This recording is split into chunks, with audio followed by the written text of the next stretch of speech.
Yun, for today's video, pagtitripan natin tong Surefly na pressure washer ko. Ang gagawin natin dito ay i-change oil natin. Dahil may langis din pala to. Bali, ito lang babaklasin natin tong apat na tornilyo na Allen. Bali, 5mm ang ating gagamitin, Allen wrench. Para sa mga naka-Surefly din o ibang pressure wash na ganito ang style, panoorin nyo lang yung video.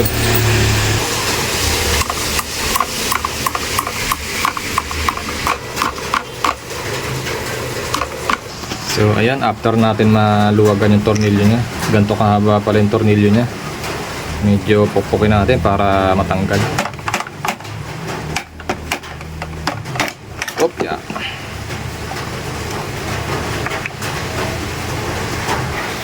So ayan, nabaklas natin. Ganito pala itsura nya, no? Ngayon ko lang din to binaklas eh. Tapos yung langis nya okay pa naman. Pero palitan na natin dahil nabuksan na. So ito, ganito karaming langis yung ating tinanggal. Ayan, ganyan din ang ibabalik natin. Maitim na rin pala. Kala ko hindi pa palitin. Buti nabaklas ko. At huwag natin kakalimutan tong o-ring nya. Kailangan sakto rin pagkakalagay. Lipat natin dito sa kabila. Yan.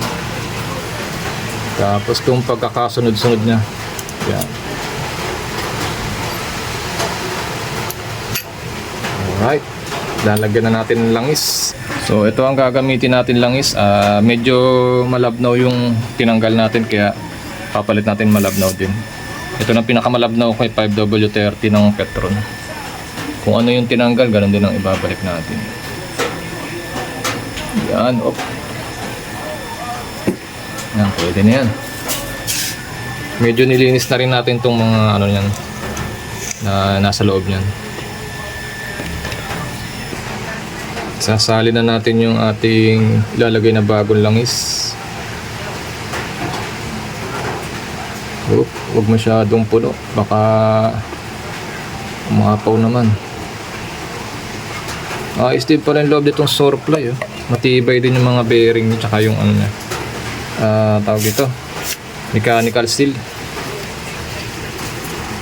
Ayos din.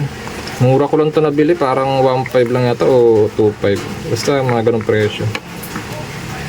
Bago ko pala ibalik, may napansin ako medyo maitim dito, parang may namumuong ano, o sludge. Sprayan ko nitong brake cleaner para malinis.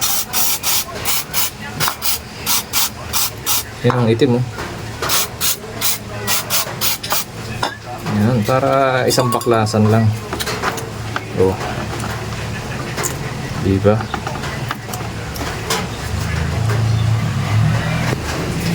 So, ganun lang. Pagka ibabalik nyo naman ang paghihigpit, higpit dito, tapos pa ano lang siya, parang pa-star, parang pa ganun, para pantay yung higpit niya. So yun, dire-diretso na yan. Maganda na takbo ng lalo. Alright, sana may natutunan.